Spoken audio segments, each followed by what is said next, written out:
அனைவருக்குமே வணக்கம். சற்று முன் கிடைத்திருக்கக்கூடிய ஒரு மிக மிக முக்கியமான செய்தி ஒன்று வெளியாகி உள்ளது. சற்று முன் வரலாற்றில் முதல் முறையாக செந்தில் பாலாஜிக்கு இறுதி தீர்ப்பு, இது மாதிரி பார்த்தீங்கன்னா செய்திகள் வெளியாயிருக்கு. ஸோ இவருடைய வழக்கில் பார்த்தீங்கன்னா விசாரணைக்கு இன்று உச்சநீதிமன்றம் விசாரணைக்கு எடுத்துக்கொண்டு இருந்த நிலையில் இவருடைய வழக்கில் முதல் முறையாக வரலாற்றிலேயே பார்த்தீங்கன்னா ஊழல் செய்திருக்கக்கூடிய ஒரு மிகப்பெரிய மன்னனாக தான் பார்த்தீங்கன்னா செந்தில் பாலாஜி அவர்கள் இருக்கார். ஸோ இதை தொடர்ந்து தான் அமலாக்கத்துறையால் பார்த்தீங்கன்னா இவர் கைது செய்யப்பட்டு 1.5 வருட காலங்களாகவே புழல் சிறையில் இருந்த ஒரு அமைச்சராக தான் செந்தில் பாலாஜி அவர்கள் இருக்கார். ஸோ இதை தொடர்ந்து மீண்டுமே பார்த்தீங்கன்னா மின்சாரத்துறையில் 40,000 கோடிக்கு மேலே ஊழல் நடந்திருக்கு அப்படின்ற மாதிரி எதிர்க்கட்சி தலைவர்களும் திமுகவில் கூட்டணி வைத்திருக்கக்கூடிய அன்புமணி ராமதாஸ் அவர்களே பார்த்தீங்கன்னா இதற்கு குற்றச்சாட்டுகளும் நிறைய விளக்கங்களும் பார்த்தீங்கன்னா இதுக்கு கேட்டிருந்தாங்க.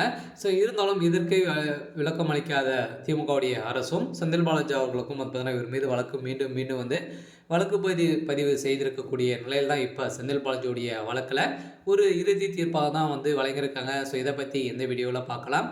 அதுக்கு முன்னாடி நம்ம சேனலுக்கு இப்போ தான் நீங்கள் முதல் முறையாக வந்திருக்கீங்க அப்படின்னா மறக்காமல் நம்மளுடைய சேனலை சப்ஸ்கிரைப் பண்ணி சப்போர்ட் பண்ணுங்கள்.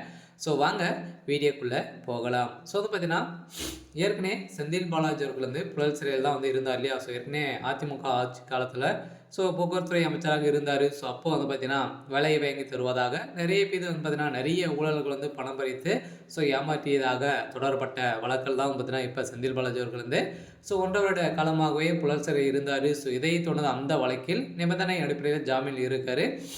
இதன் அடிப்படையில் பார்த்தீங்கன்னா ஏற்கனவே செந்தில் பாலாஜி அவர்கள் ஊழல் செய்தெல்லாம் வழக்கு கைது செய்யப்பட்டிருந்தாங்க. எந்த வழக்கின் ஊழல் பத்திரிகை 3000 பக்கங்கள் கொண்ட குற்றப்பத்திரிகையும் இவர் மீது தாக்கல் செய்திருந்த நிலையில் இப்போ மீண்டும் இவர் மீது ஊழல் வழக்கு வந்திருக்கக்கூடிய நிலையில் தான் நீதிமன்றம் மீண்டும் இவருக்கு புழல் சிறையில் இடம் இருக்குது அப்படின்ற மாதிரி தான் நீதிபதிகள் பார்த்தீங்கன்னா சொல்லி அவர்கள் உத்தரவிட்டிருக்காங்க. அதனால் கூடிய விரைவில் அவர் கைது செய்யப்பட போகிறாரு.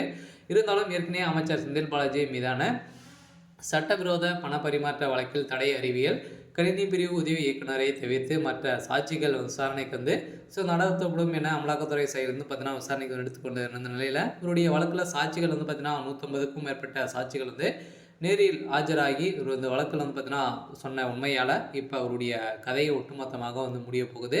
அதில் இந்த வழக்கின் அடிப்படையில் சட்டவிரோத பண பரிமாற்றத்தில் ஈடுபட்டதாக அமைச்சர் செந்தில் பாலாஜிக்கு எதிரான அமலாக்கத்துறை வழக்கு போய் செய்தது.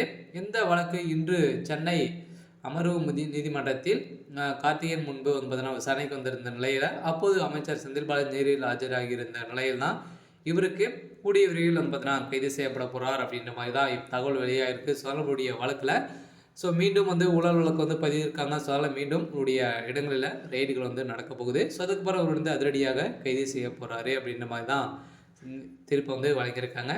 சரி, ஓகே. எனக்கான அப்டேட் பார்த்தீங்கன்னா இதுதான். மறக்காமல் நம்மளுடைய சேனலை சப்ஸ்கிரைப் பண்ணிக்கோங்க. தேங்க்யூ.